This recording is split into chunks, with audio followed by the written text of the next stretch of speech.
everyone, this is Angie at Stampin' with Amore, and this is our Back to Basics Stampin' Up Style Part 3.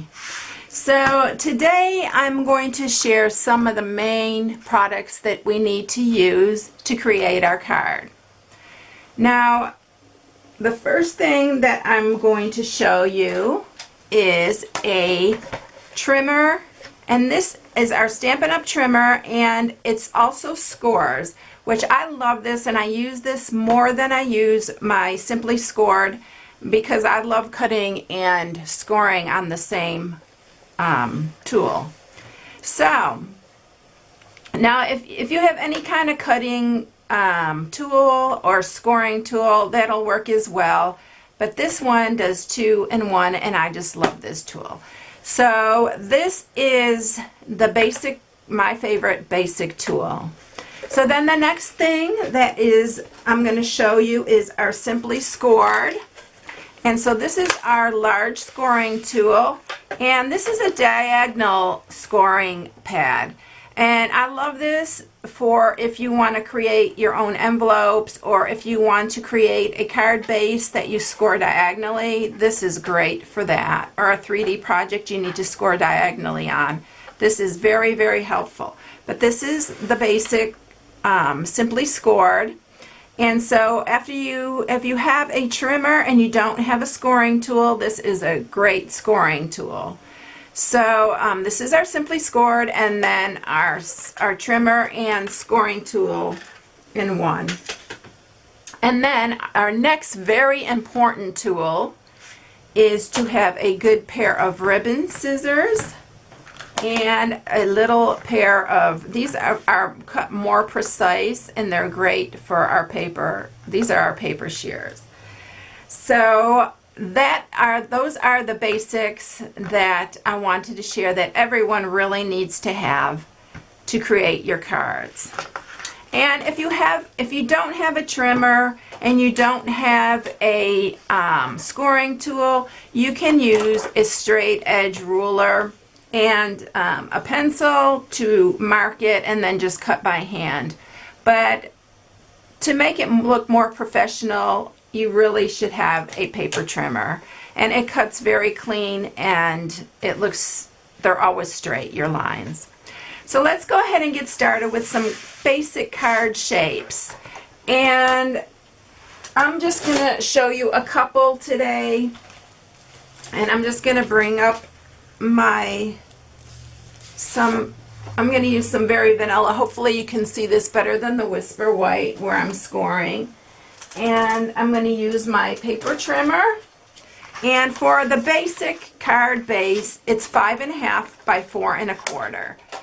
So what you're going to do is you're going to take your basic 8.5 by 11 piece of cardstock, any color, any weight that you want. We have a heavier weight that you can also use in Whisper White, but this is our regular weight cardstock.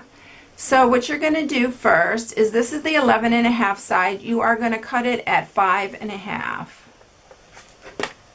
So just cut it right in half, and then you can move your blade out of the way, and what you're going to do is just turn it and score it at 4 1/4. And you will get 2 card bases out of each piece of cardstock, and then you just fold it in half, and that's your card base. And you see that mine slipped and I didn't get it even, but I'll do it again for you. So you will go ahead and score it at 5 1/4. When you do this, make sure your edges butted up there. When I did it, I turned it, and then just score. So you have 2 out of 1 sheet of cardstock.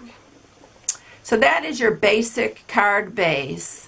You can use it portrait or landscape, this way to open, or this way. Now another way to do it is, this is 4 1/4 right here, and if you want to make it a half, you just cut it at 2 1/8. Just cut that little edge off, and you will have a fold like so. So one other thing that you can do is that I really like to do is you can cut a smaller piece of cardstock and you can attach it to the front right here and just put adhesive only on half of this, and you can stamp your image here. You can use designer series paper here, and then you have a card that opens like this, and your sentiment will go under here. Of course, if you use a card like this, you have to also put a base on here, and then you can put your sentiment running this way, or you can turn it this way, put your sentiment running this way. So that's another alternative. Another thing to do is you can put this back in here after you do that, and you can score at 2 1/8, and you can fold your card this way, and you can have one that opens like so, or you can fold it the other, or you can fold it in half like this also if you want a double panel there, and it'll be just like that. And then another form is to cut a piece that is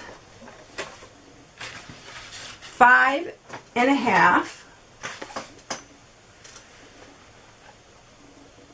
this way, or you can do, let's do the 4 1/4 here. This way we can get more out of it. So do it 4 1/4,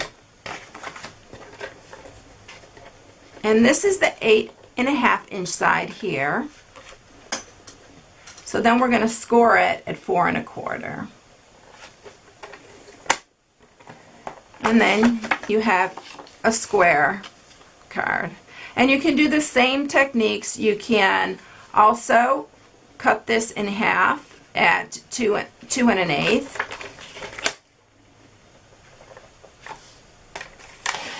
And then also you can put another piece running this way, or you can use like the other piece. What did I just do with it? And you can put this in the center and use it like that. And then let me grab another piece of cardstock, and I can use this piece right here. Okay, so what we're going to do here is this is 8 1/2. We're going to cut this at 5 1/2. Let me get this lined up here. And then we're going to score this at 2 1/8. And then we're going to turn it, and we're going to score it at 2 1/8 on this side.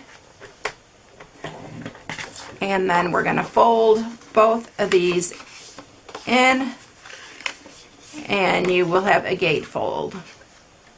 You can also use that other piece, and you can put it on the front here. If you want to attach a piece there, you don't have to do that. So that's what they call a gatefold. So you have many, many options. There are a lot of other folds, some a lot more fancier, and we can get into those later, but I don't want to get too ahead of ourselves. And so the next part of the series, part 4, we're going to start stamping, and we're just going to make a basic card. So I hope you enjoyed the basic card folds today, and I will see you in the next video. I'll see you, everyone. Have a blessed day. Bye.